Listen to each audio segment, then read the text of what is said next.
Bill Gates, co-founder of Microsoft. Mark Zuckerberg, co-founder of Facebook. Gautam Adani, co-founder of Adani Group. আপনি কি জানেন তাদের মধ্যে সবচেয়ে কমন জিনিসটা কি? তারা সবাই বিশ্বের সবচেয়ে ধনী ব্যক্তিদের মধ্যে একজন।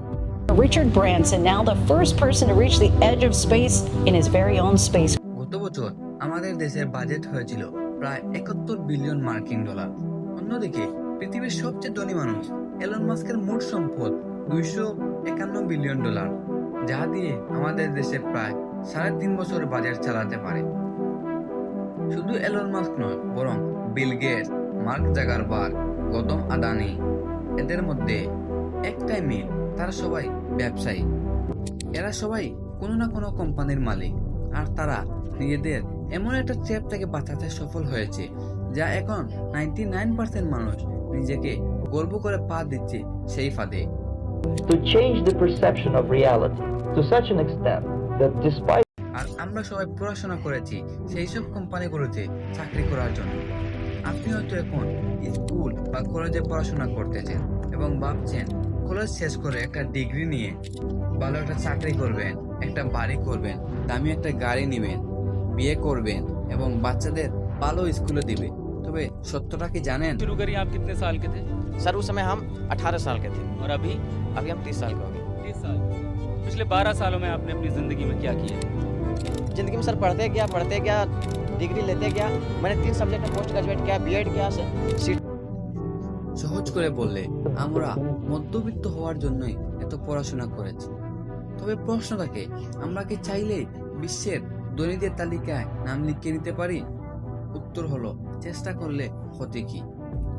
তবে আমাদেরকে ছোট থেকে কি শিক্ষা দেওয়া হয়েছে?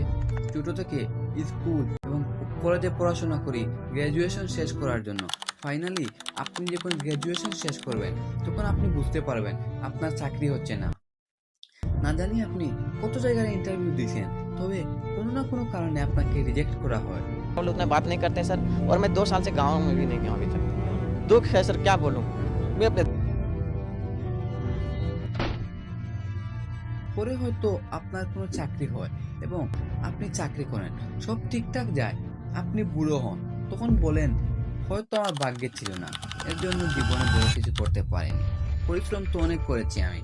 তবে সত্যটা আজও আপনার থেকে লুকানো হয়। This is how they should learn. It's like the newspaper industry. It's like the newspaper industry, right? More printing presses, more big buildings, right? Makes us look grander. The people who built the schools were consciously aiming at eradicating. বিশ্বের সবচেয়ে ধনী মানুষের গল্প কেমন, আর আমাদের বর্তমান বিশ্ব কি বলছে? এর জন্য আমাদের যেতে হবে 1959 সালের রাল্ফ ডাহেনডর্ফের তত্ত্বের কাছে। 1800 শতকে ইউরোপ জুড়ে শিল্প বিপ্লব চলছিল। গ্রামের মানুষ শহরে গার্মেন্টস শিল্পে কাজ করতে আসছিল।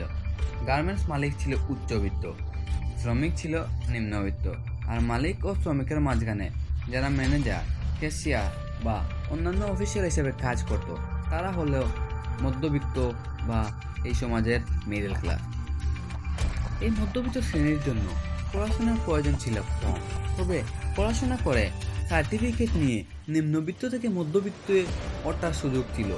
আমি নিজেও একই পথে চলেছি, পড়াশোনা করেছি চাকরি পাওয়ার জন্য এবং মধ্যবিত্ত হওয়ার জন্য।